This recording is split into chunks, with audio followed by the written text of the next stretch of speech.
House is now in Standing Finance Committee. Honourable Member for Christchurch East.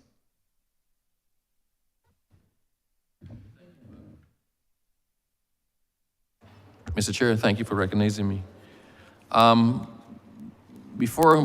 using my 3 minutes, sir, before I get into my actual questions, I just want to commend the minister and his team for the shepherding and the strides that have been made over the last couple of years with respect to labor. I think since the initial labor push decades ago, this is perhaps the most comprehensive review and advancement of the cause of labor that Barbados has seen for an exceedingly long time. I sometimes sort of get a little bit dizzy at the pace with which this particular Minister of Labor has moved and his advocacy for and on behalf of labor in all its forms in Barbados. So I know he doesn't get there by himself.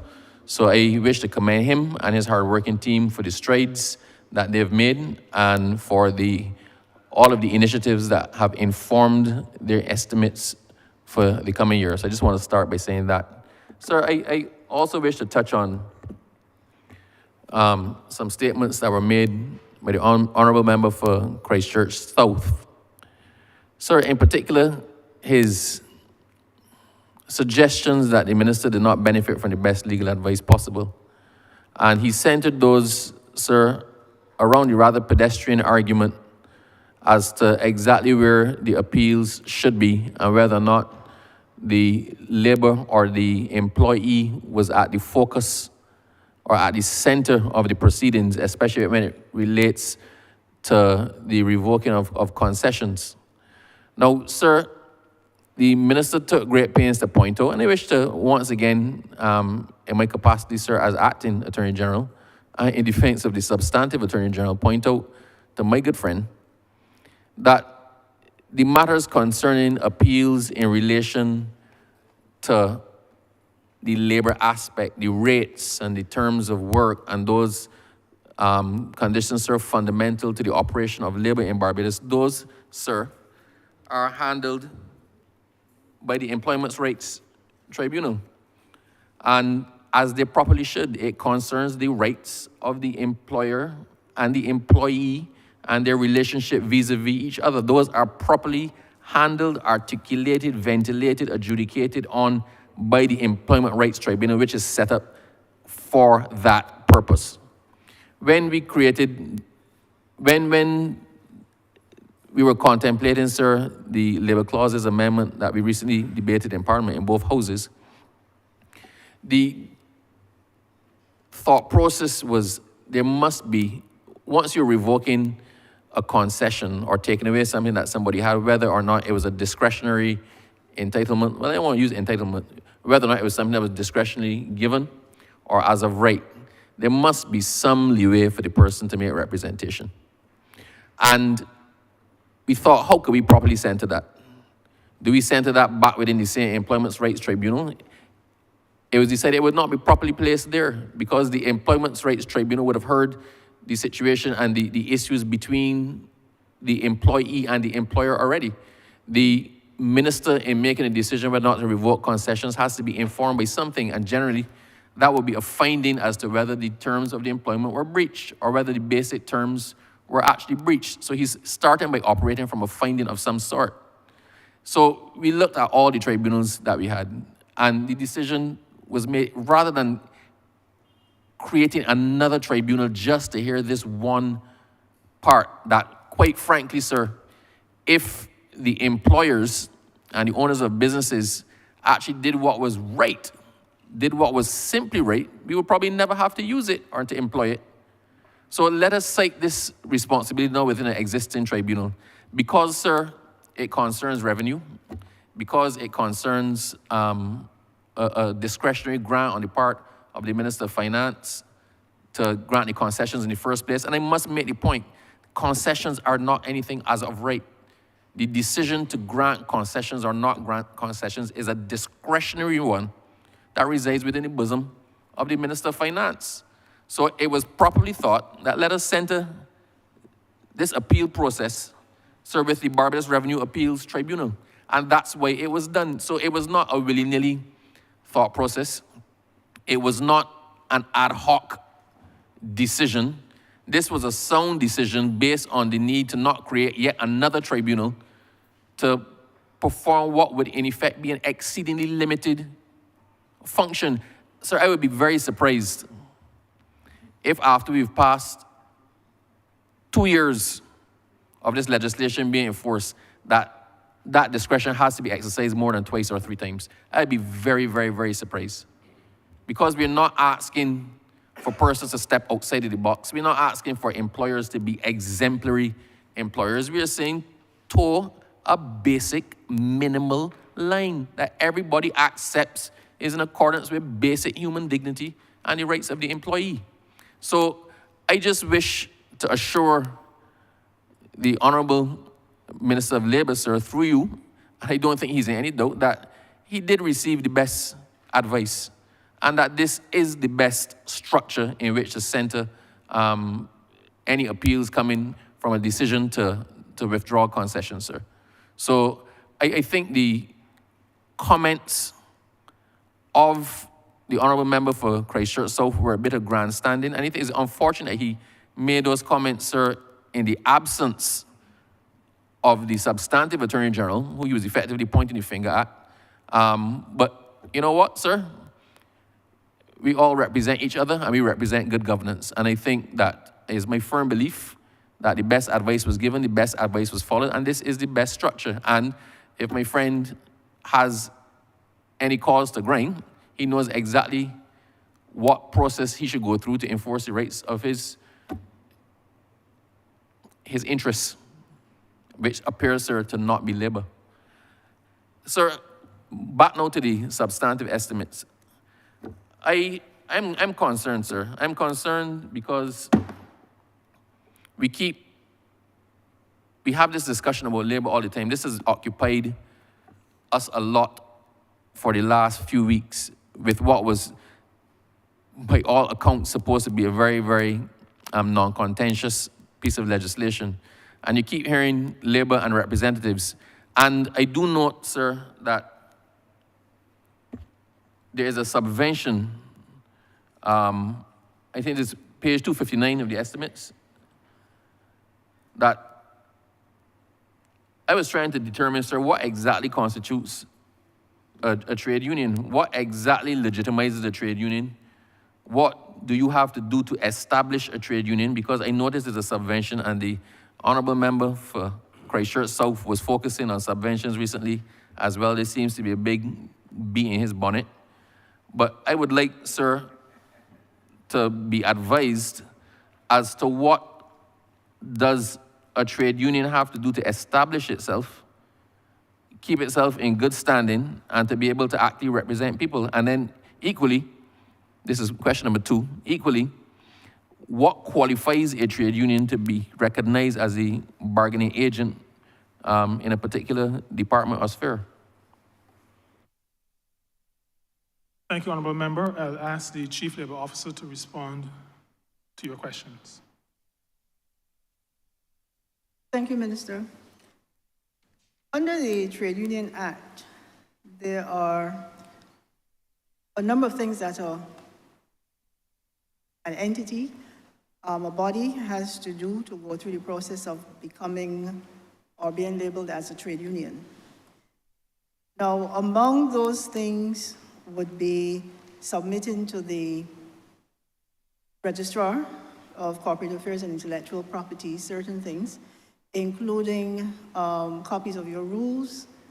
You also need to give an indication of your address, the address, what then becomes your registered address. You also need to be able to indicate where there is a change in your address. You also need to notify about that. There's also the requirement to submit certain things concerning your financials.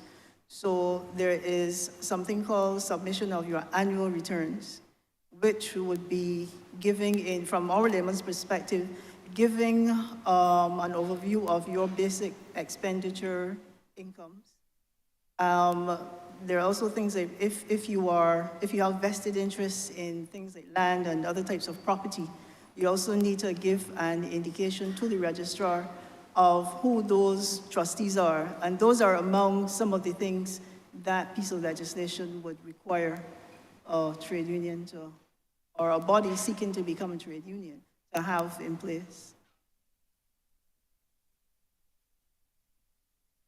I thank you for that.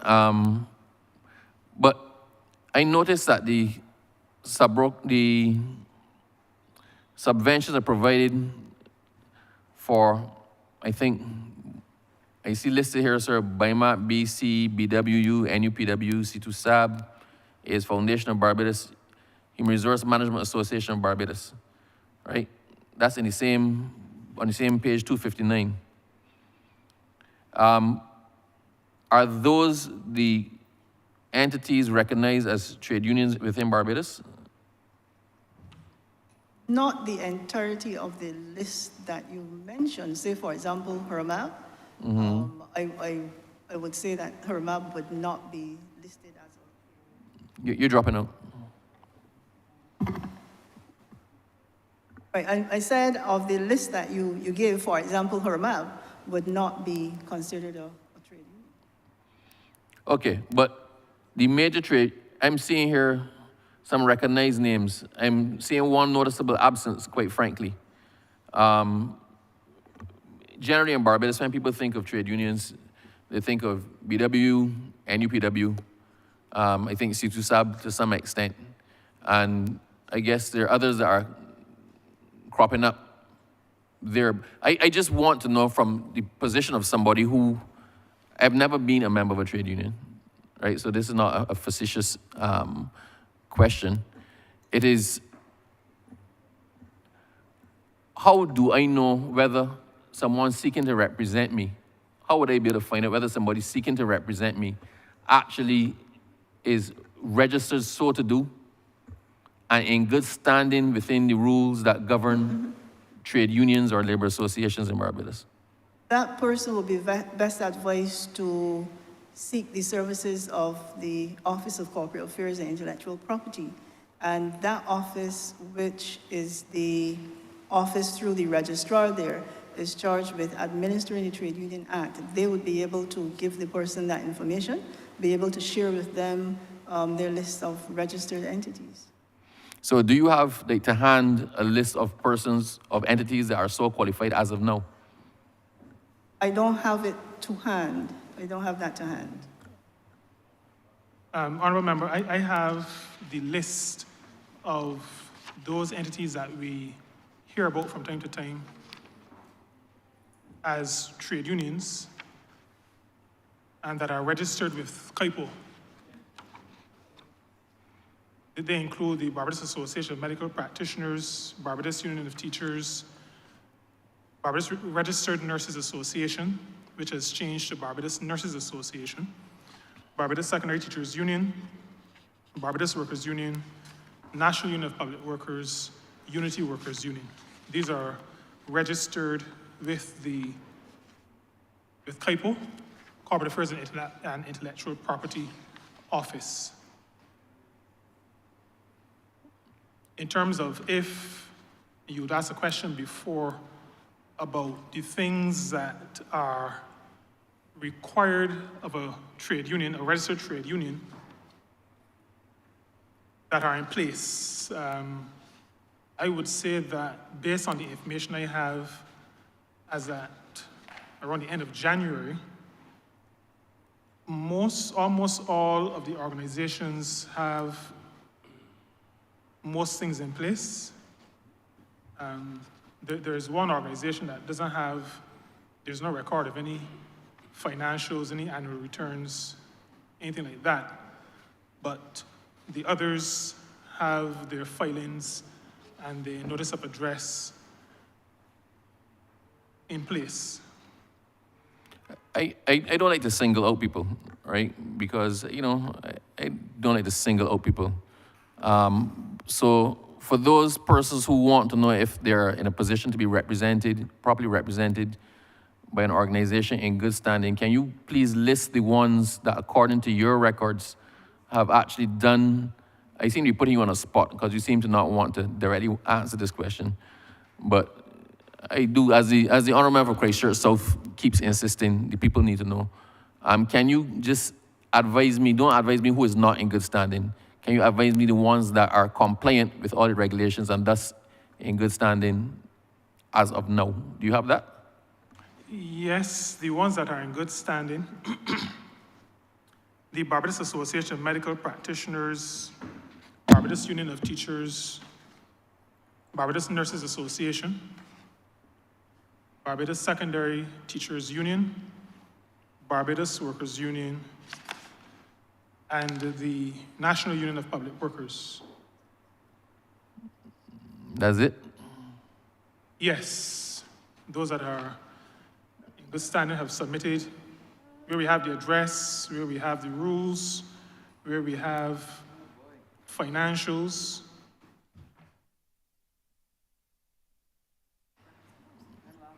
So where there are all the boxes ticked, to put it that way.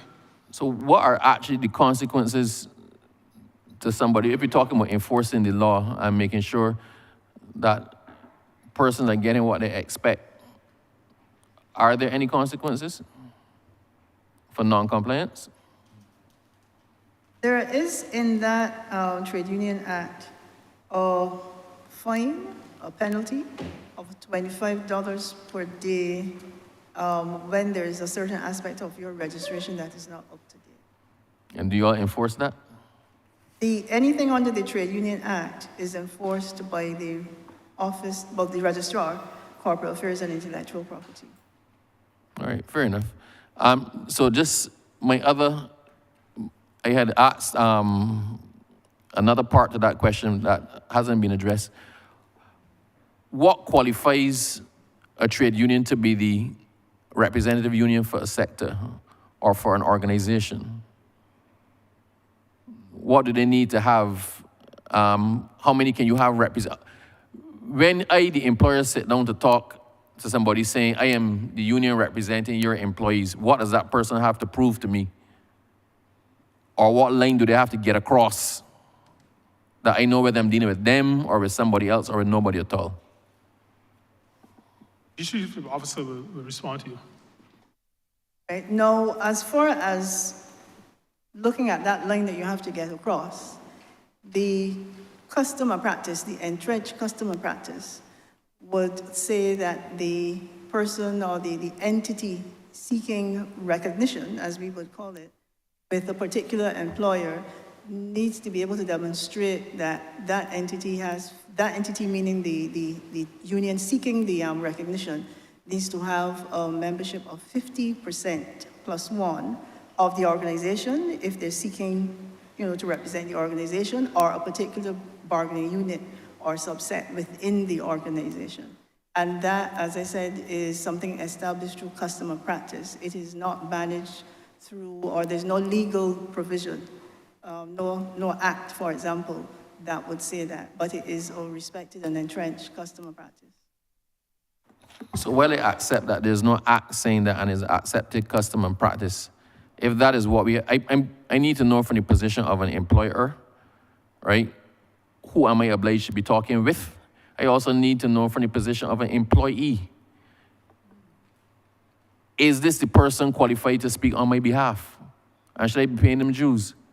So as an employer, if somebody comes and says, I represent this set of people here, your employees, if that person does not meet the threshold of 50% plus one, then as the employer, am I obliged to recognize them as bargaining on behalf of my employees?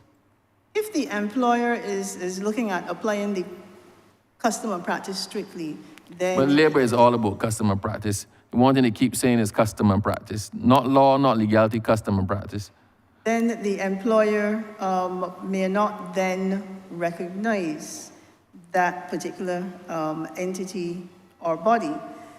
On the other hand, the employer, in the whole thrust of good industrial relations and harmony, industrial peace, may choose to treat with the particular individual. Now, should there be the case where the employer then wants to have some verification of what he should be doing, if he should be treating or, engaging with a particular entity, then the employer can request the services of the Labor Department, Ministry of Labor, to have what we call a poll or survey done of the particular unit or the organization, depending on what the union, the trade union is seeking, to have a count done to establish the membership.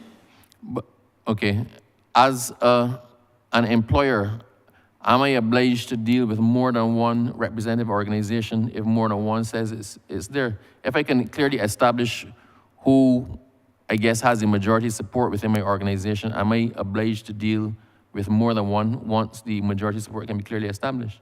Again, that is within the purview of the employer. The employer may choose to do so. May choose to do so. But is not obliged to?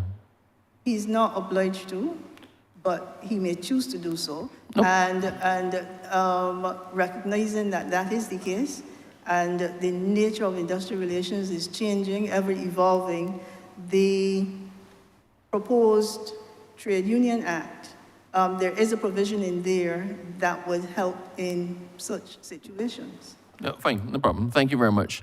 The reason I asked, let me explain the reason I asked. These questions keep coming up. And as I said yesterday to my friend, the Honourable Member for St. Michael's South, that sometimes it's necessary for us to publicize certain things so people understand the process a little bit more clearly. That we sometimes take things for granted and assume that people know.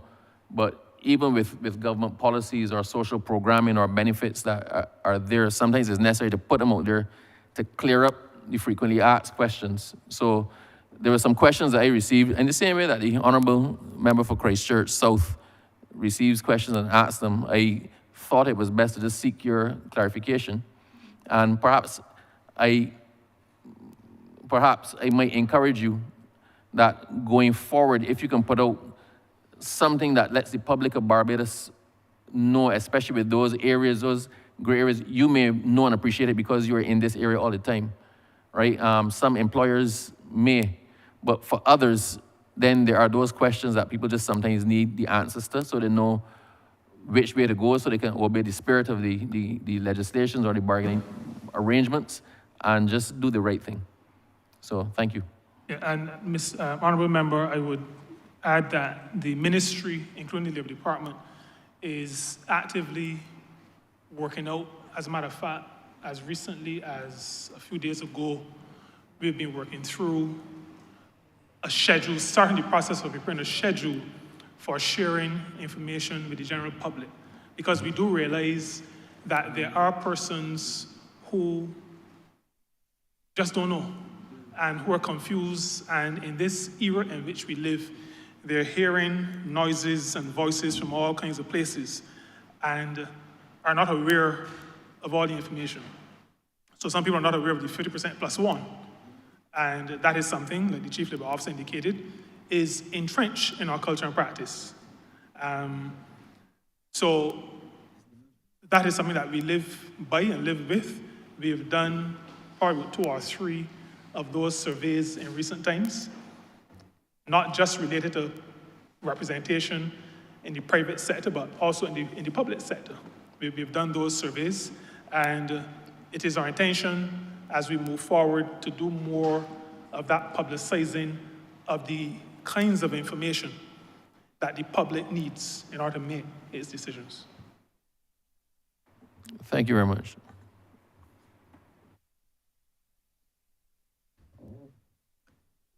Thank you, Honourable Member for Christchurch East. Honourable Member for St. John. Good afternoon. Thank you, Chair. Minister, I don't have a lot of questions, just one in particular. We would have had some discussions in relation to work in the U.S. Now, I would have mentioned before that I would have seen some ads for hundreds of persons to be heavy-duty truck drivers, bus drivers. I know we have a similar situation in Canada with the farm labor program. At my ministry, there's a Drive to Work program where we're assisting youngsters to gain heavy-duty license. My question is, what is the possibility of your ministry exploring opportunities in the US for these youngsters who we are looking to find employment for? The second question I'll ask one time, in terms of the farm labor program, what is the process of persons being engaged in that particular project under you? Thank you very much, Honourable Member. I'll ask the Director of the Barbados Employment and Career Counseling Service, to respond. But to begin by saying, what we used to call the farm labor program, we no longer refer to it as that. We've been modernizing our language in order to attract young people to some of these areas of occupation. We correctly call it either a migrant worker program or, in this particular case, the seasonal agricultural worker program. So that there is, I think we understand, I was going to say there is a dignity to the work, but I think we understand that words mean something. And when people hear certain words or a certain construction put to a concept, the response may be to the words and not to the substance. So it is the seasonal agricultural worker program when it relates to Canada, and I'll ask the director to speak to the truckers as well as to that seasonal agricultural worker program. In relation to the truckers and transportation in the USA, the liaison officer, recall I said earlier about the challenge that we have with that office being very small, and it right now constitutes one liaison officer, but that officer is actively engaged in building connections with recruiters and employers. There are some regulatory things that need to be done. So those, we're exploring those to make that a reality. And we have a similar thing going on in Canada as well. So at this point, we don't have the vacancies or the placements available, but we are working towards having that during the course of this financial year. In relation to the question of the process for recruitment to the Seasonal Agricultural Workers Program, the Seasonal Agricultural Workers Program, as well as the Temporary Foreign Workers Program, which would be all of the jobs in Canada outside of agriculture. The process starts with the submission of the interested person's curriculum vitae or resume to the BECS. We have a dedicated email address. The CV is received, it is reviewed by our staff.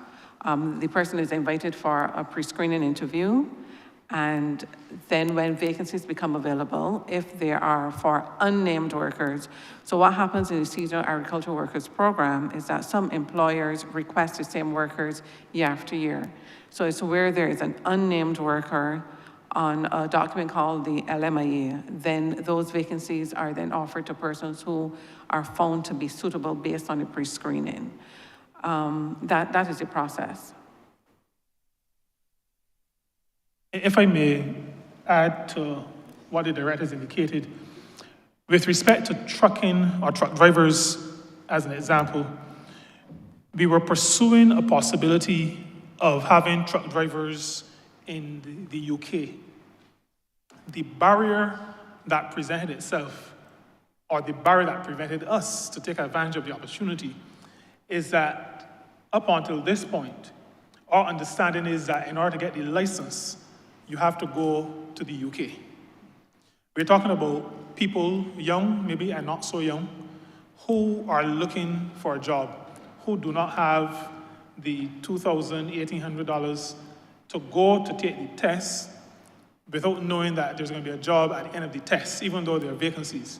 So that has proven to be a bit of a challenge, but we have decided to have a discussion with our High Commission in the UK to find out if maybe on the diplomatic side, there can be some accommodation for us, especially as a former colony, and as a former colony that is speaking to the matter of reparations, it may be able to, to be accommodated in that space. But that is one of the challenges that we have found with respect to truckers.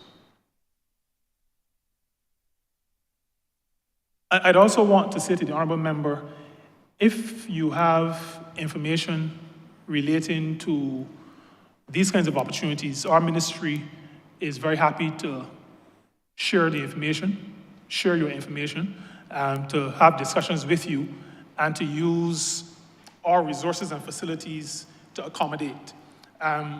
To maybe illustrate what I'm saying, the Ministry of Tourism and National Transport was approached on the matter of opportunities in the cruise sector. And that ministry pursued those opportunities, and at a point in the process, engaged our ministry, because our ministry has the expertise in the area. And we were able then to work collaboratively with the Ministry of the Ministry of Tourism and National Transport to allow and to open up and to allow for Barbadians to have opportunities in the cruise sector. So if the ministry responsible for youth has similar information, we can work collaboratively.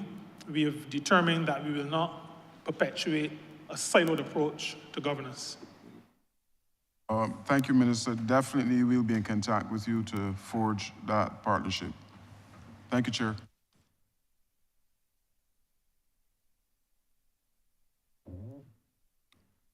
Thank you, Honourable Member. Honourable Member for Christ Church, West Central. Thank you, Chair. Minister, I want to thank you for your work thus far. I mean, I say so in a selfless way, you are already the unsung hero in this government.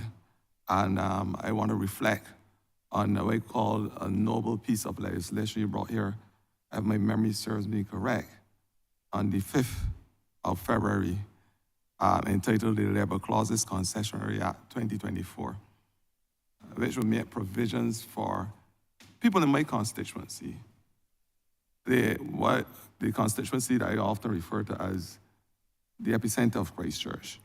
Those persons who work in the various industries, hotel, in the restaurants, you name it, who are asking me as their voice in Parliament to say to you and all your staff a heartfelt thanks.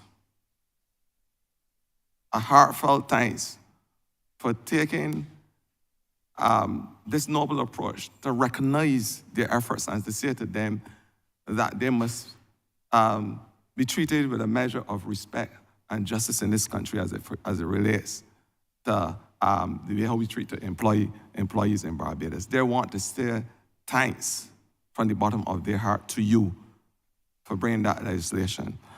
I want you, for the listening public, to be able to expound on the benefits that this type of legislation would bring to the average working class person, those not only in Christchurch West Central, but all across Barbados.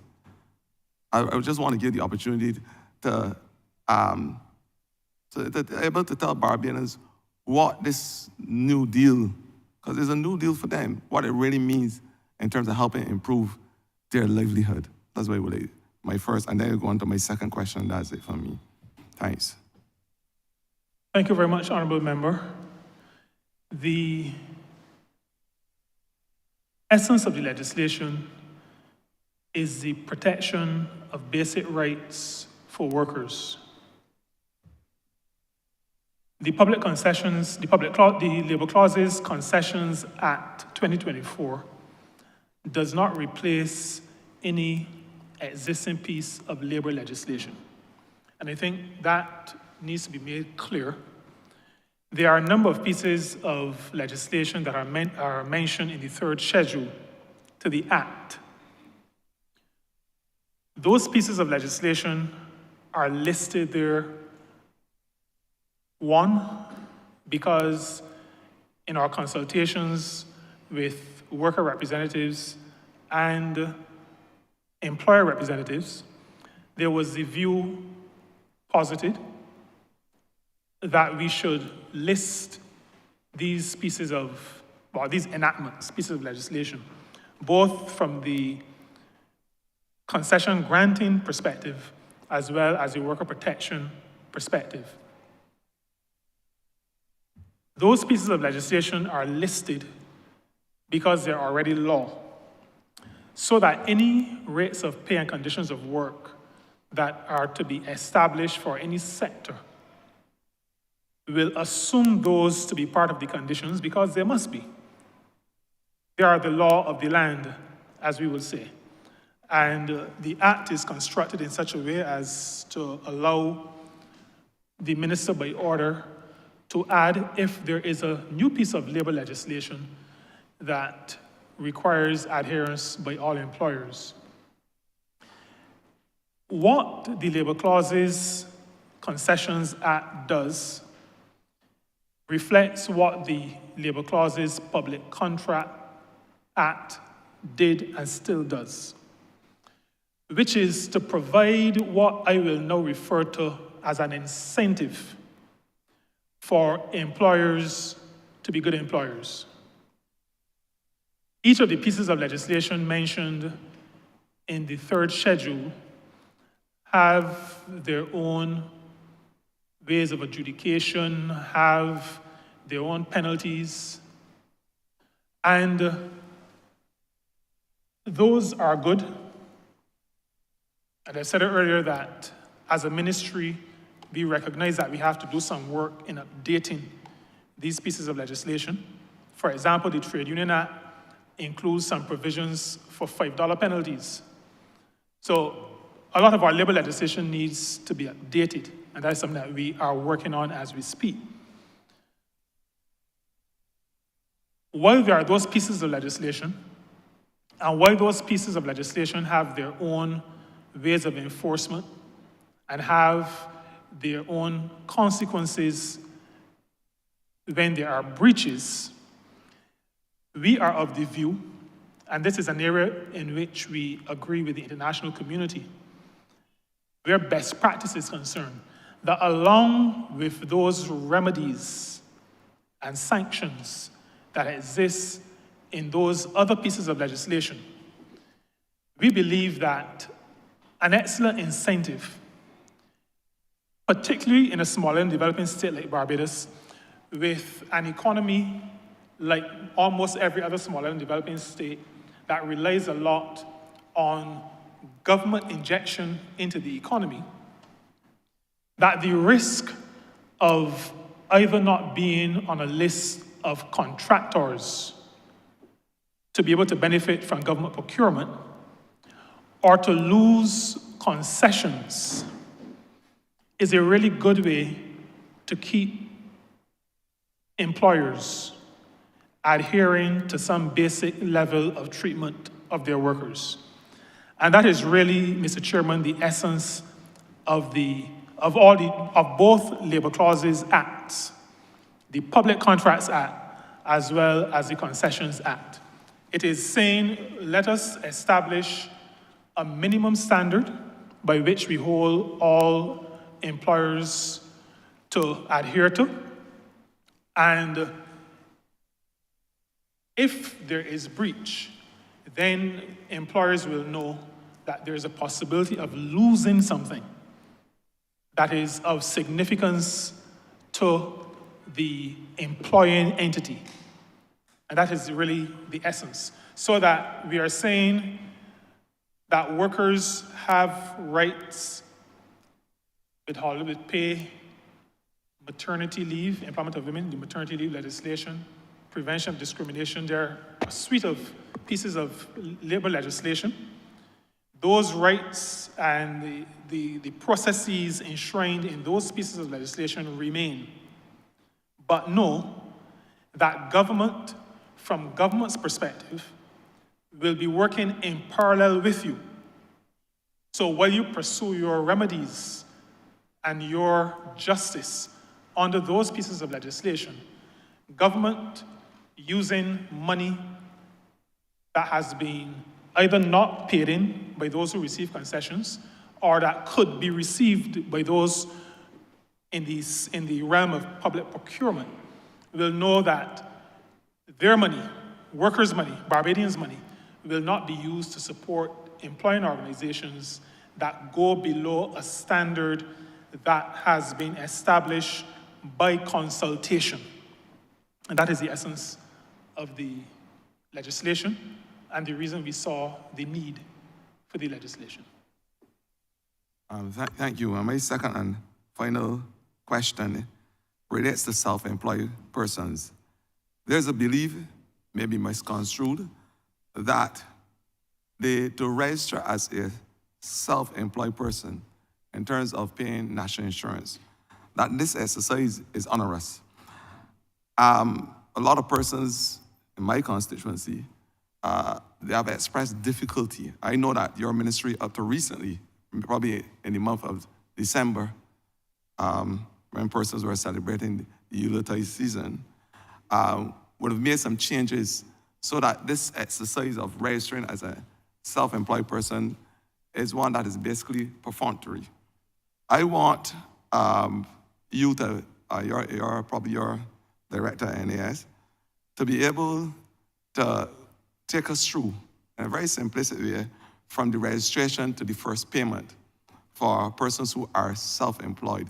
Because I think COVID was a real litmus test for us when we sit down and recognize that a lot of persons who we thought were in the net, the artisans, the artists, those persons who sell vegetables, we recognize that there is a whole group of people who were not paying INS and were treating themselves as self-employed persons. And so I just want you to take us through, whether it's online or if it's registration in person, the whole entire process from registration to first payment. If you could do that, my constituents would be happy, and I know some other persons outside the epicenter. Thank you. Thank you very much, Honourable Member. And we would want to assist constituents all over Christchurch and in other parts of Barbados. And I ask in that vein that the Deputy Chief Executive Officer of the National Insurance and Social Security Service provide that information for us.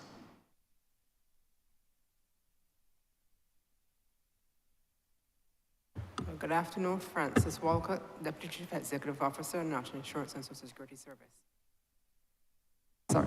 Francis Walcott, Deputy Chief Executive Officer, National Insurance and Social Security Service. The process to register as a self-employed person, unfortunately, is still paper-based, and persons have to present themselves to the office to register. The process is the same as it is as obtains to register for a national insurance number. There's a form to be completed which requests your name, date of birth, address.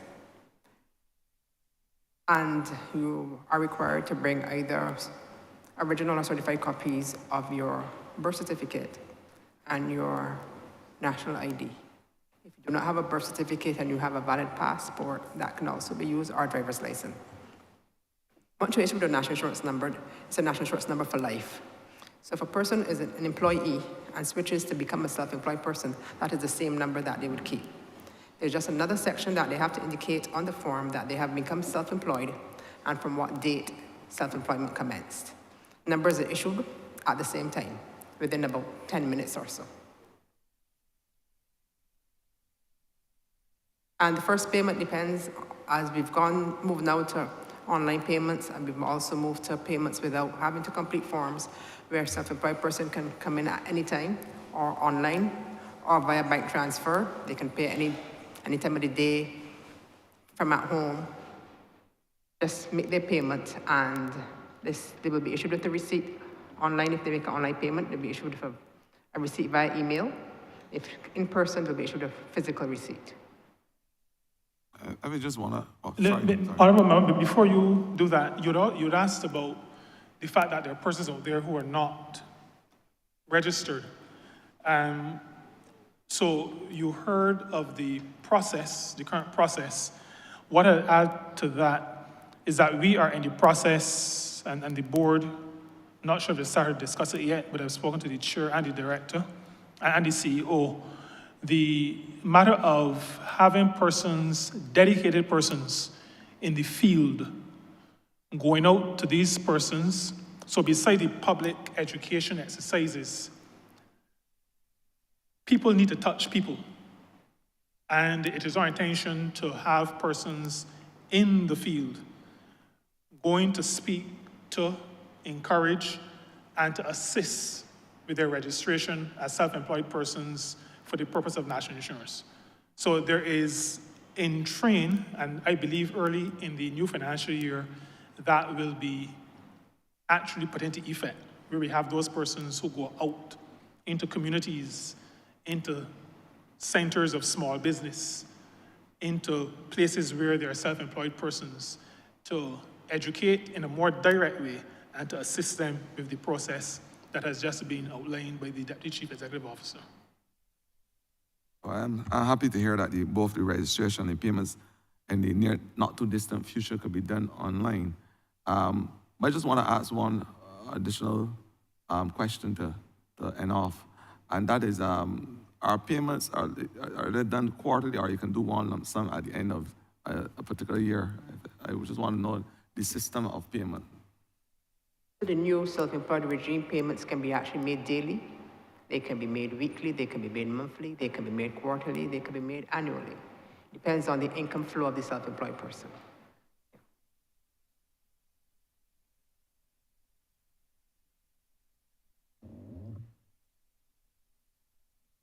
Thank you, Honourable Member for St. Michael South. Thank you very much, Mr. Chairman. I want to also begin on the NAS in relation to some things that I know affected people. I would have raised before, I think, and I'm seeking an answer again in this same matter. I had a constituent who had paid in 498 contributions. He is now deceased. I had written the NAS, this is about 2 or 3 years ago, about 3 years ago. I had written the NAS at the time because it was told that he needed to pay in, that he needed 2 more contributions in order to be entitled to receive a pension of some sort. I was told at the time that I could not make the 2 additional payments so as to bring him up to a point where he would be entitled to something, because he would then not be receiving either contributory pension or non-contributory pension. And at 498 contributions, it seemed to me almost an injustice. I wrote a letter. It's documented, it's somewhere in the file. So I'm just seeking clarification on if that is still the policy in relation to how persons are treated, what number of contributions, and would a person be allowed to make an additional set of payments, maybe lump sum payments, to be able to bring themselves into a position where they're right with the NAS. A part B to that same question, so still question 1, but part B.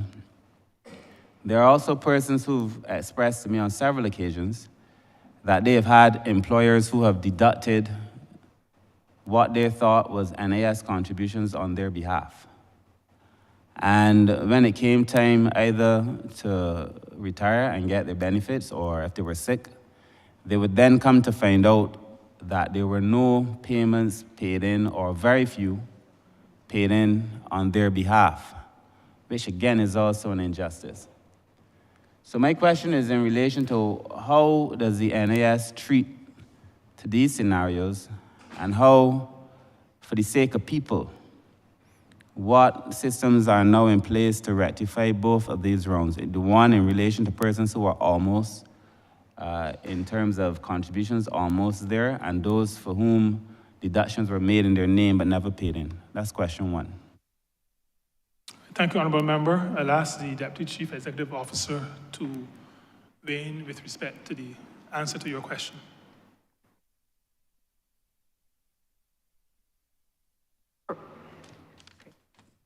Issue of persons who are almost qualified or are contributory pension, and I'm assuming that's what you were asking about, a contributory pension. Sorry, Honourable Member. I don't know if it is the microphone or something, but you're difficult to understand.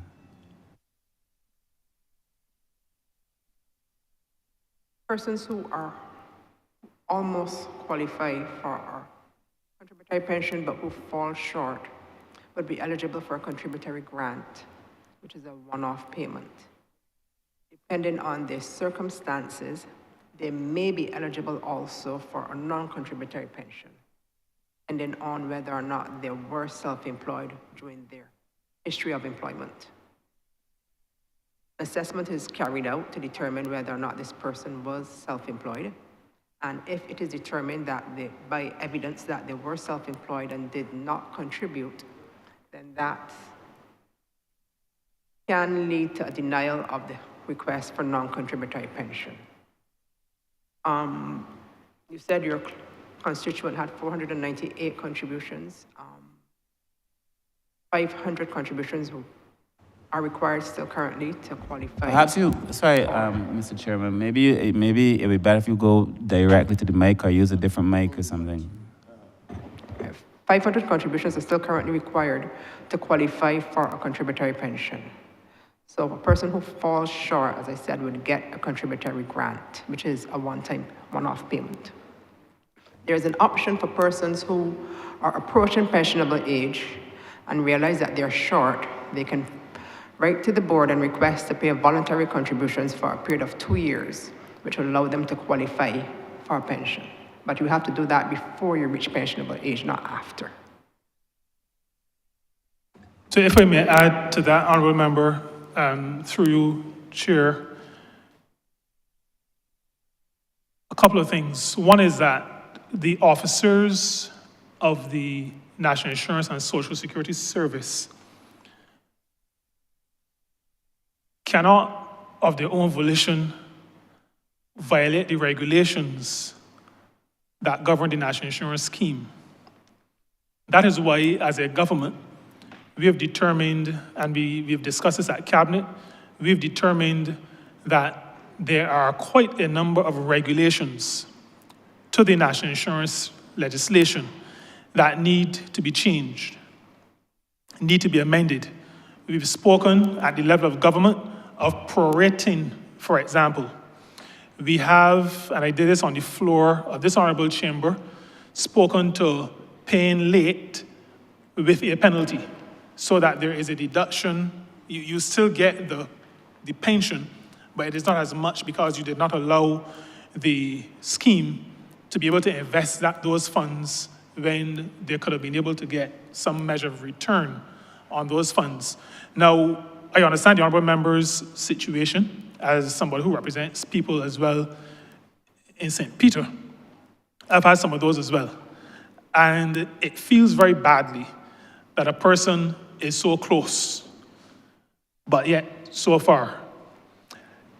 To insist that the officers do something that is not provided for in their legislation is to put them, well, to create a moral hazard, really, for them. And that is not something that this minister or this government does. We don't talk about transparency and integrity because it is buzzword or anything like that. We follow the rules. However, we do not allow ourselves to be slave to the rules. And so we are actually in the process. I've seen first drafts already of some amendments to the regulations. This is one, but there are a whole raft of regulations. Some go back to the 60s and 70s that really need to be updated. And the legal department, the legal section at the National Insurance and Social Security Service is actively working on changing some of these. But the other thing, the Deputy Chief spoke to finding out information and making adjustments before pensionable age. This falls into the area of public education. And that is why I continue to say that one of the challenges we have, I don't know if we should call it a challenge, one of our deficiencies, because I tend to be very straight with this chamber and with the public, one of our deficiencies is how we educate the public. We've recognized that we have not done as good a job as we could. The National Insurance and Social Security Service does a great job, but there's still some gaps. We are working to address those. In recent publications of the one, this is on the paper, there's only one now, you would have seen, or members of the public would have seen, some improvement in terms of our outreach to our public. And that is part of the thrust of this new National Insurance and Social Security Service. We have to make sure that people know. That's one.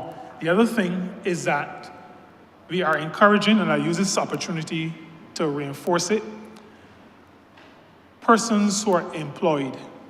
We encourage you to go on the portal or to have a relative or confidant of yours do it on your behalf. Go on the portal so that the fact that an employer has not paid in your contributions after deducting them does not shock you at the point of pensionable age. So we are going to do our best from the inspections perspective. We also want workers to participate in that, let me call it policing exercise, by staying on top of the contributions, see what is happening in your account, so that you can raise the flag early and we can have redress as is appropriate. So still on the question one, because it had two parts. The second part was in relation to the NAS deductions, which we know happens. People claim they're deducting on behalf of people and they don't pay them in. What is the role of the NAS in seeking justice for these people? But my first question still leaves me a little bit, I'm still a little unclear. Okay, so when the lump sum is paid, what is the nature of this lump sum? If my constituent had in 498 contributions, I'm not making this up. He was told he needed to have in 500 contributions. He was 2 contributions short. I wrote a letter on his behalf. I understand the processes, you see, but I feel that we have to be, as we build out, because we are the government, we have to build systems that represent people that are fair. So I'm trying to figure out what is the nature of the lump sum that you spoke of, and if we are going to be making any moves to correct what obviously must be seen as some kind of a deficiency. Because surely a person, especially the generation that would have been turning 70, 65 in the last 8 years, many of these persons aren't as au fait with a lot of these rules. Persons genuinely trusted the system. I mean, it wasn't a case of people being malicious or devious or seeking to violate rules. These persons genuinely trusted the system.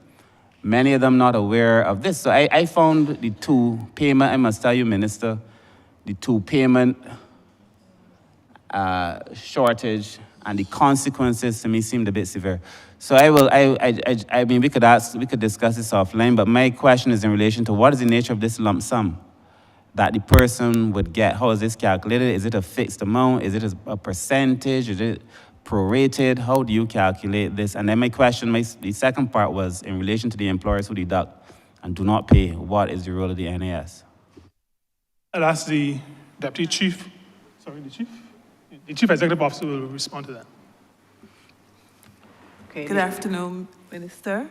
Minister, I want to first assure you that your concerns are our concerns. That was one constituent that you had, but we see it for all the constituents. And it certainly pains us dearly where we see persons from 2, 5, and so forth. But as you know, wherever there's a cutoff, there are going to be people affected. I can assure you that the grant that is given, there's a grant, and the grant is a function of what you've paid in. So just as your pension is a function of your contribution, the grant is a function of your contributions as well. And in some cases, the grant is substantial, very substantial. So it isn't like 500, it isn't fixed, but but it is a function of what you paid in. So that gentleman at $498 would, while it is not a continuous payment as in a pension, it would be a substantial amount. And for the persons who've passed through my hands, who've had that substantial amount, I have cautioned them to get financial guidance on how to manage that, because it comes in a lump sum, there's no more, and you have to then manage it over a period of time. Persons prefer to have a pension, but they can also treat that lump sum in a way that it forms a pension for them. But it's not a small amount like $500 or anything, it's substantial. And at $498, and he's short by 2, it would be substantial relative to his earnings and the contributions he have made. In the second point, with regard to persons whose employers have deducted, the national insurance has not paid it in for us, paid it in. It has always been and continues to be the policy of the national insurance not to disadvantage the worker. So once we have evidence of the contribution schedule, we will honor those payments. Where you have a difficulty is where we have never received the schedule and therefore have no record of you. As the minister would have said, we have an information portal where anybody can go and log on and they can see their entire employment history, all the monies that have paid in from all of the employers and so forth. Further to say, as the minister have said, because he's fully aware with what we're doing, we intend to do an educational program to alert persons that they too must also check up on what is being paid in for them, because we don't want a situation where you reach 67 and have never checked and don't recognize that there's nothing there for you. Mr. Chair, just allow me to repeat what I said earlier with respect to the fact that we are addressing the issue by amending the regulations. That is the route. Unless there is a discretion built into the regulation, then I will not ask my officers to go against the regulations. But I do understand that it is people who we're trying to help. Right? These are not statistics or objects, these are real people. And so we have to change the regulations to make sure that the people of this country are not disadvantaged. We are on our way in that regard. Thank you very much, Minister. I look forward to this PR program. I do know, I actually just received another letter, I've received several, but I do know that there are persons in whose name deductions were made to NIS. This cannot be a one-off. And this is the first time I'm hearing of the idea that NIS covers it. I mean, I was totally unaware, and I'm sure there are many people who don't know this.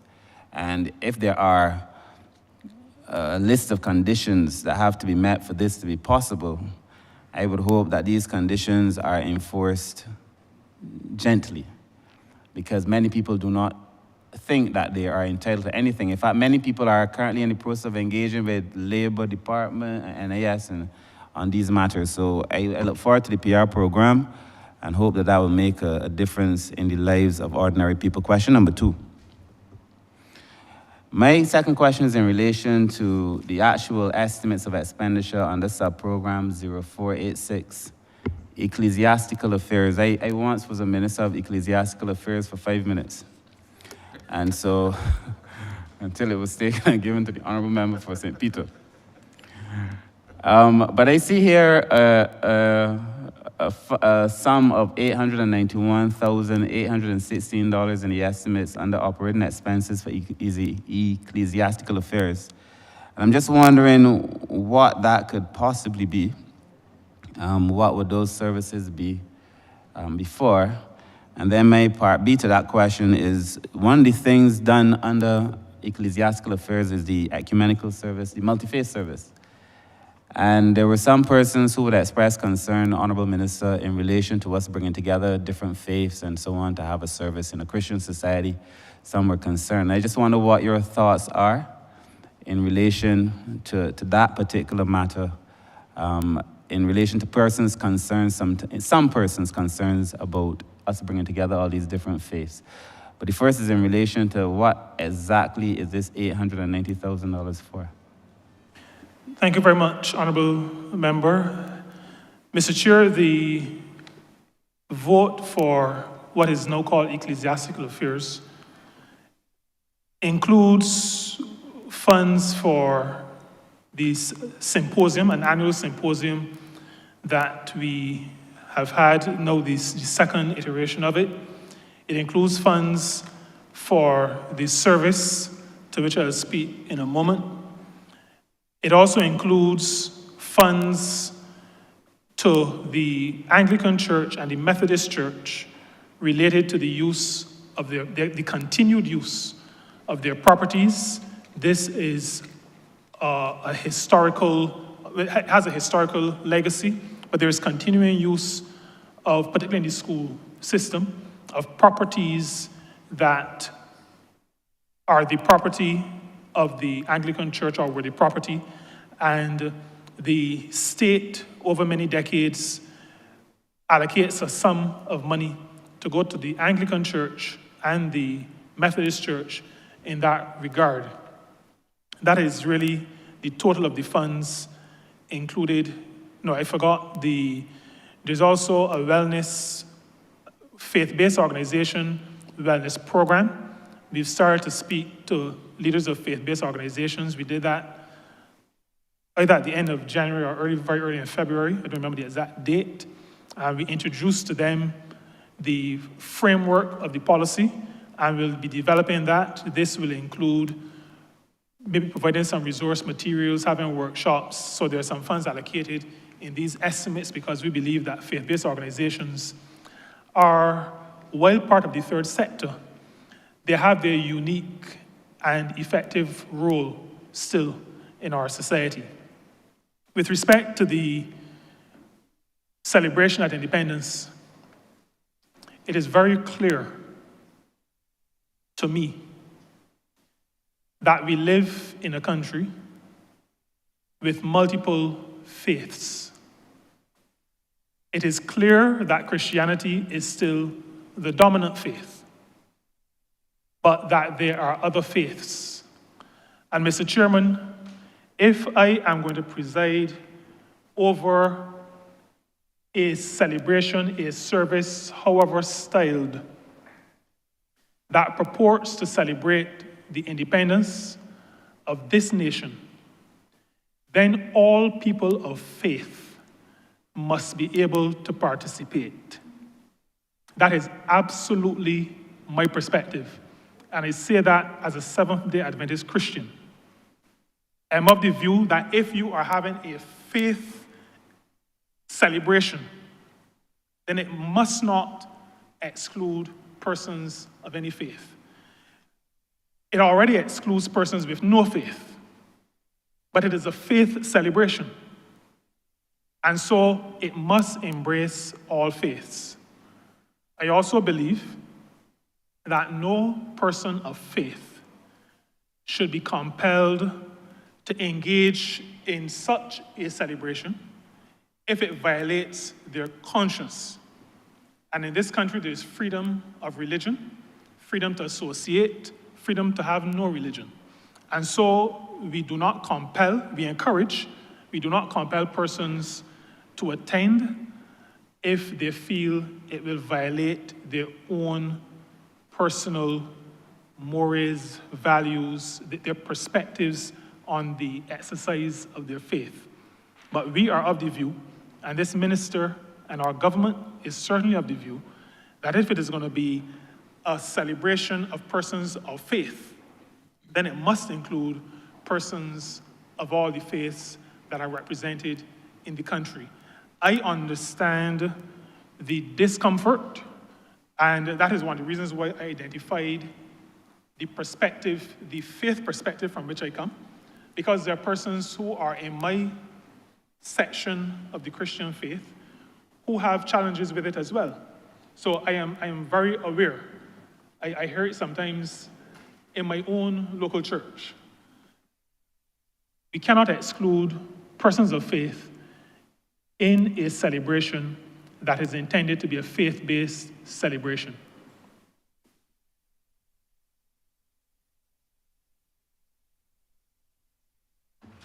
Sir, thank you very much, Honourable Minister. My final question is in relation really to NAS, but just generally on the state of the NAS. And I ask this question, sir, because I want to know the state when we came in 2018 and what is the current state.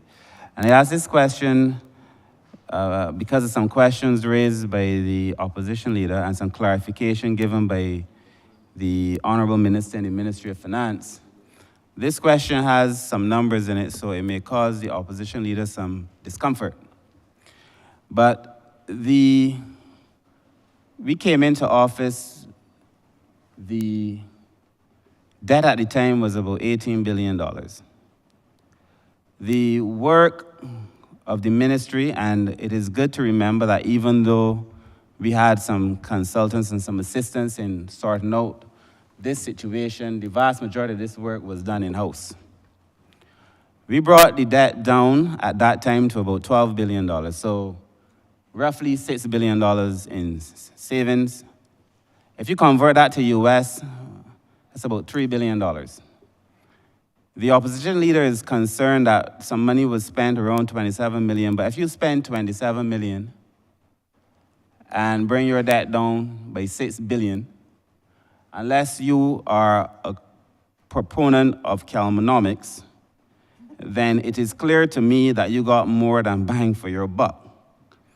Additionally, the point was made that some funds were written off from the NAS, most of it interest, and to give the impression, therefore, that the NAS is unstable as a consequence. So I would like to know from you, sir, what is the current state of the NAS? Is it in a healthy form?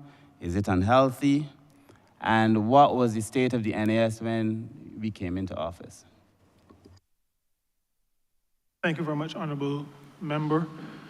Mr. Chair, we came to office with the scenario which I previously outlined. I don't think I'm gonna go back over that. We engaged in the process of debt restructuring, and we spoke to that earlier. We also received the 17th actuarial review in 2021, I think.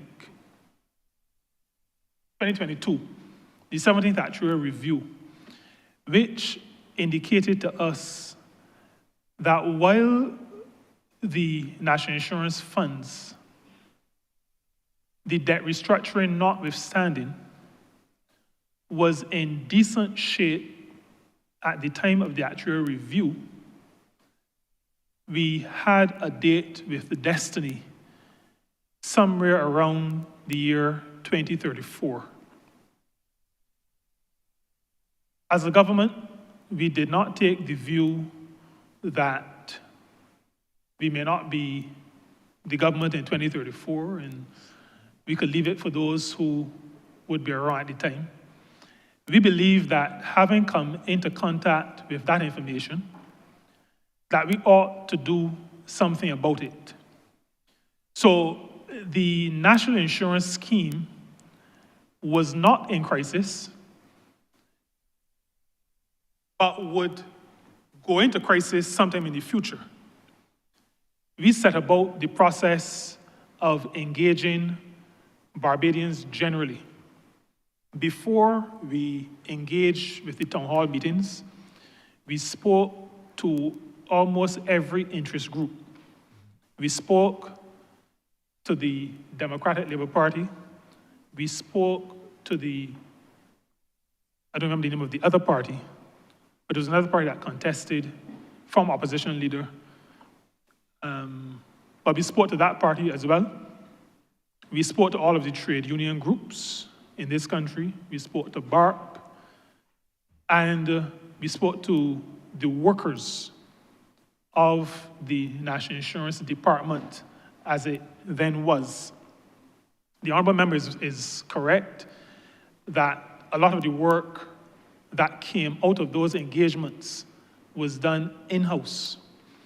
After those engagements, as a matter of fact, I think it is necessary for me to say to this honorable chamber and to the country that this government took those stakeholder groups into its confidence.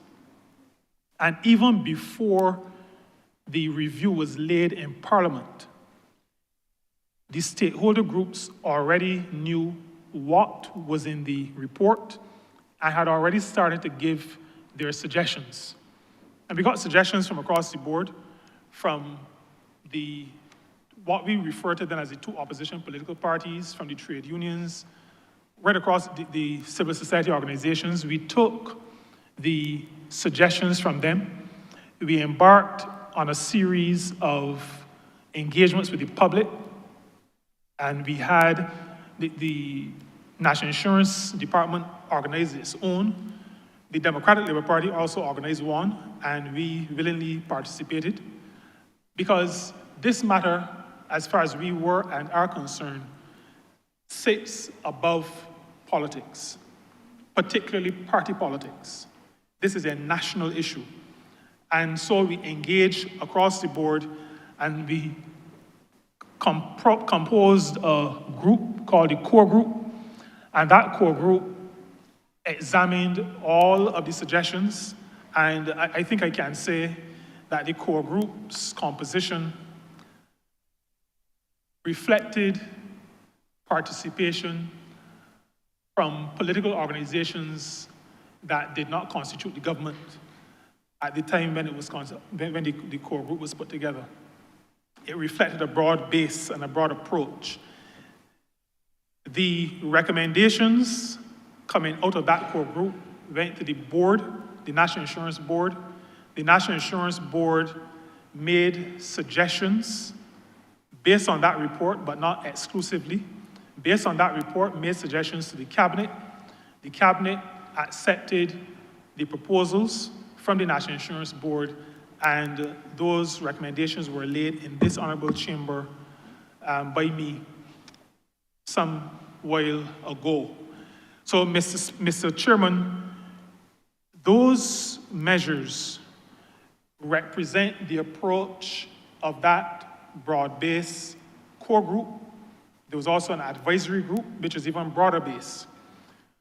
The recommendations that have now been put into place represent the output of that broad consultative process, and those recommendations, those actions, we are confident will mitigate against us ending up in trouble in 2034.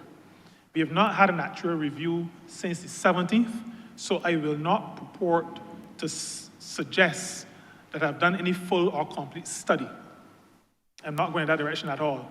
But I'm saying that based on the actual review, based on the report that is constructed on top of the suggestions, remembering that that core group also included the actuary, government and this minister is confident, we all are confident, that those measures will avert any calamity in the future.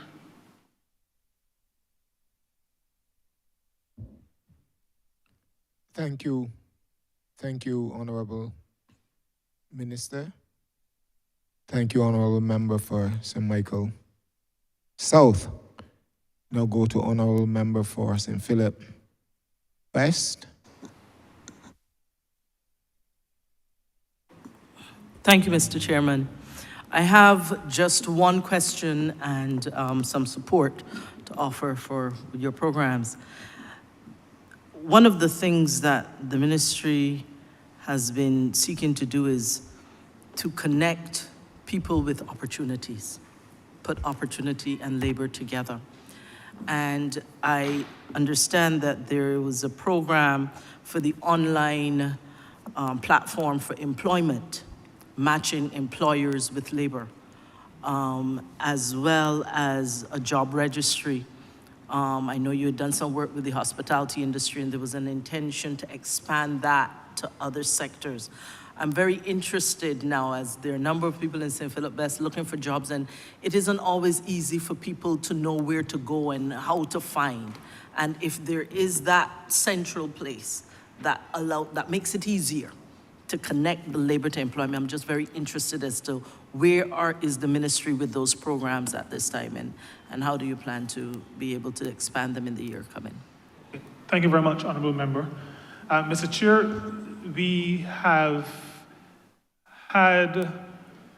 we've examined two possibilities, and are in the process.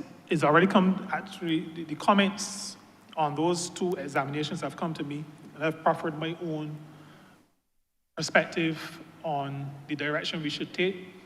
But the director of the Barbados Employment and Career Counseling Service will tell you that I have instructed that in short order, and short order does not mean December of 2024.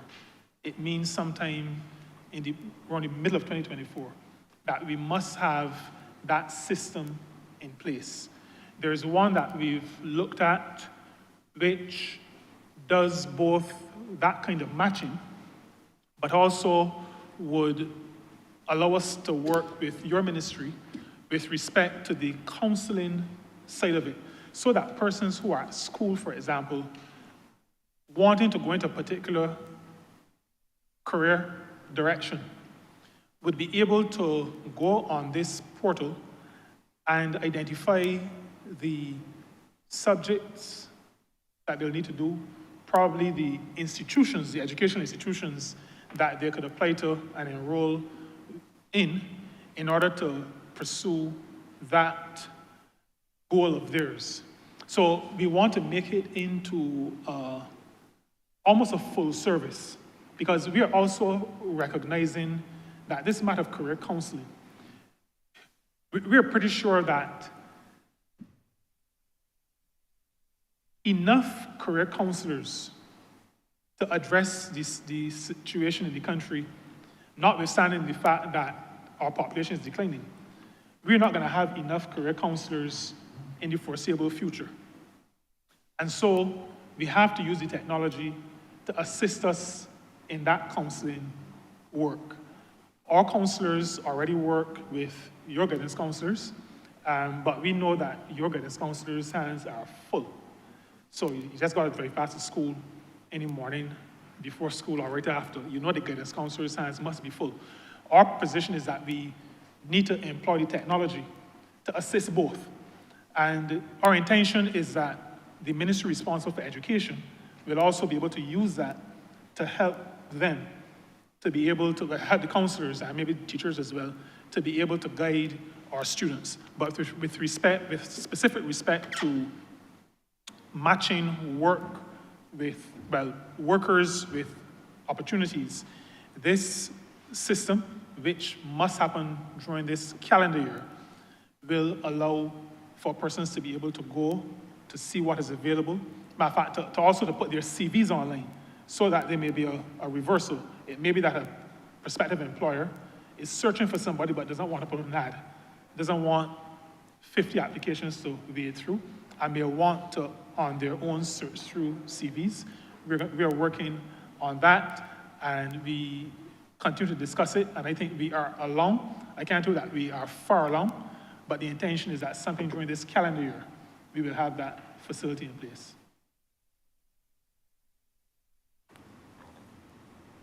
Thank you. And my second comment, support, and a little bit of a question even, is on your literacy and numeracy program. I think that it is an excellent initiative. We are seeing certainly in the schools that there is additional need for there to be literacy and numeracy, and in fact, in the primary school level, we are adding teachers who are specialists in those areas exclusively. But you're working with the adult literacy side, and I just want you to know you're actually preempting me by a week to the day, because next week, Wednesday, we'll be launching the National Task Force on Literacy, headed by Dr. Sylvia Henry of the University of the West Indies. And that mandate extends not only to literacy in the schools, but also adult literacy. And so we are looking forward to the collaboration that we'll be able to have with your ministry. And I'm just very interested as to where are you with the development of those programs, and just letting you know you also have a national task force into which you can link now so that we have a whole of country approach and all stages from school to post-school. Thank you very much for that, Honourable Member. Mr. Chairman, I heard in that statement and maybe question, I am sure that I heard a distinct invitation to our ministry to be part of the framework, not as an add-on, but to be part of the task force itself. And sufficient that that is what I heard, I accept even without consulting my permanent secretary, because I'm sure that he also will accept. He is a man of literature. He did better than I at school in that regard. And so I know that he would accept anything related to literacy. So I'm happy that we will be a part of that task force, but I want to allow the program director to speak to what it is we are doing so that you can hear a little bit about it. Okay, thank you. The literacy initiative that we have in the ministry is twofold. On one end, we're looking to pilot some literacy training, particularly for our job starters. We recognize that a number of them have left school and may have some challenges there. So to address that, we're looking to develop a program that will strengthen what we will be focusing on functional literacy to be able to work and include not just numeracy and reading skills, but also even digital literacy as part of that. So we're looking to develop that training initiative and use it as a pilot to learn from it and to see how we can replicate it and use it as a model to roll out at a national level across different programs and also use it across the third sector. The other component of the initiative is more on like strategic planning.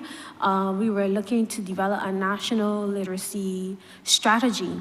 So hearing about this task force now, we have to know, we welcome this opportunity to work with the ministry because we did have a small working group that did include the Ministry of Education and some other key stakeholders. But within this task force, it definitely gives a stronger framework that we could build this national adult literacy strategy so that anyone who is outside the formal education years and they need assistance in these areas, that we can help them. We recognize that they've had a number of different initiatives across other ministries, like we know People Empowerment, for example, would have had programs, learning from them and coming together and see how we could build the capacity, because from early discussions, we recognize that there's going to be issues in terms of adult educators and building up that capacity. How we can strategically align with the third sector, especially community-based organizations, because Barbadians are proud people, and in terms of getting that help, if you have groups that are within the community, plugged into the community and have those relationships already, they can leverage that to help those persons who need to develop these basic skills. So we want to build that capacity in the third sector. So that's what the national strategy will be about. How can we provide literacy support at all levels, and then even in the education and training institutions, from what can be done there, is there room for bridging programs and so on. So the task force, the Ministry of Labor and Education, I believe, have the same objective. So now we could come together and just make sure that we work towards that together within this national strategy. Thank you, Mr. Chairman.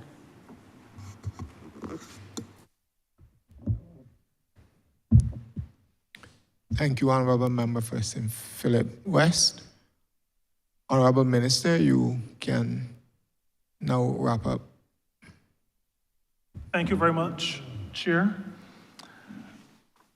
I think we've had a full discussion on the component parts of the work of the ministry that I have the honor to lead, and the ministry that is staffed by the competent persons who are sitting around and behind me.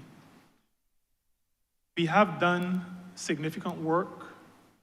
We recognize that. We realize that we are not where we ought to be, and we have set ourselves certain goals as to how we will achieve in the various areas, whether it is in the labor component of our ministry's work, whether it is in the social security component of the ministry's work, whether it is in the social dialogue component of the ministry's work, or whether it is in the third sector, civil society component of our ministry's work. We recognize that, and probably like the ministry that preceded us in the well, while often there is significant discussion on what are called the economic sectors, there is a growing understanding. It is one that should have been there before, but there's a growing understanding, like an early political philosopher indicated. The political infrastructure, superstructure, is based on a social infrastructure. And so this ministry recommits to this Honourable Chamber and to the country that we will do all that we can, as quickly as we can, to make sure that Barbados is that place where people can consider it the best place to work, the best place to volunteer and to give back, the best place to retire. We are very focused on the fact that our mandate is about helping people. And so, like I said in the response to the Honourable Member for St. Michael South, where we have hindrances to that, we will not allow the legislation to hamstring us. We will work with it while it is in place, while we work assiduously to make sure that it is amended in such a way as to allow ordinary people to benefit from the work of this government. I am hopeful that the sober and calm approach of the ministry, as exemplified by all the officers who spoke and myself as their minister, will allow the country to know that we are not either hot and sweaty or overly aggressive, but that all we do in this ministry is thought through, that there is consultation, and having done those things, we then are in a position to make good policy. We also want to assure the country, through this Honourable Chamber, that while we seek to do right by the people of this country, if ever we make a misstep, we will be women and men enough to own up to a misstep and to make any necessary corrections. And so, Mr. Speaker, Mr. Chairman, with those few concluding words, I beg to move that Head 84 stand part.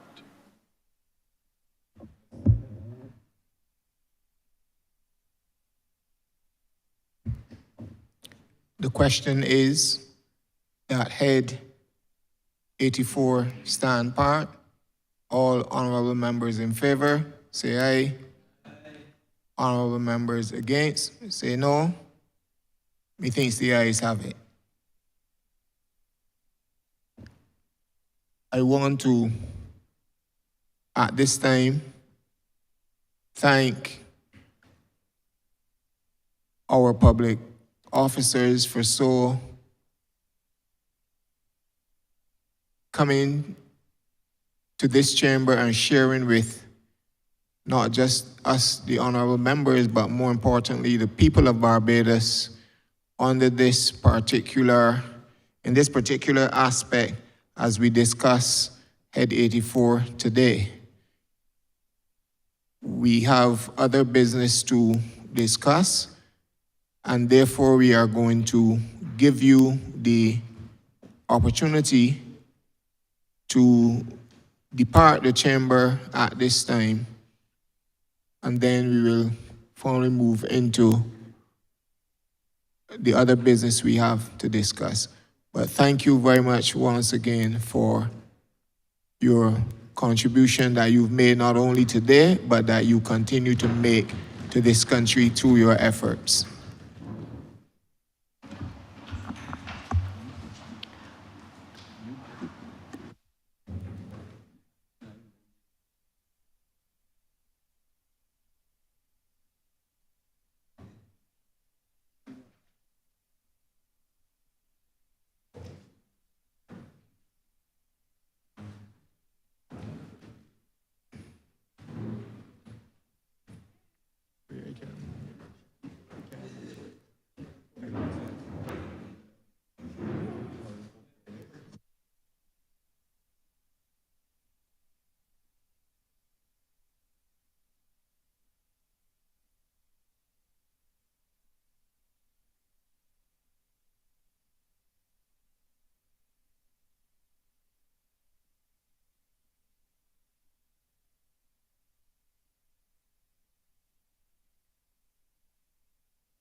Mr. Chairman, I beg to move that you do now report progress to His Honor the Speaker and beg leave to sit again. The question is that I do now report progress to His Honor the Speaker. Beg for leave to sit again. All honorable members in favor, say aye. Honorable members against, say no. You think the ayes have it?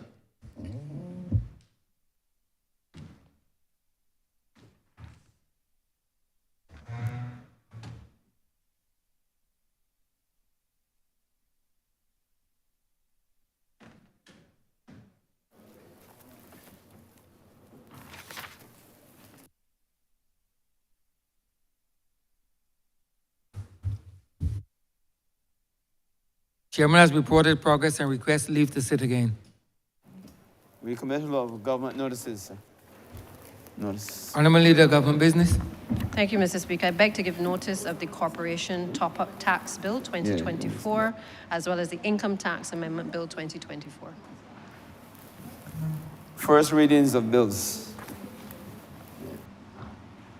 Honourable Leader of Government Business. Mr. Speaker, I beg to move the first reading of the Corporation Top-Up Tax Bill 2024 and the first reading of the Income Tax Amendment Bill 2024.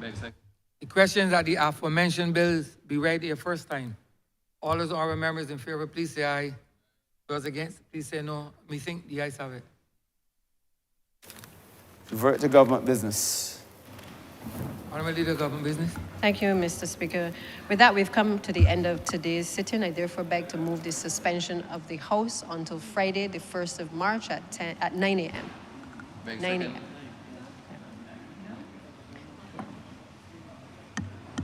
The question is that this honourable chamber be suspended until the 1st of March, 2024 at 9 a.m. All those honorable members in favor, please say aye. Those against, please say no. Methinks the ayes have it. This honorable chamber stands suspended until Friday, the 1st day of March, 2024 at 9 a.m.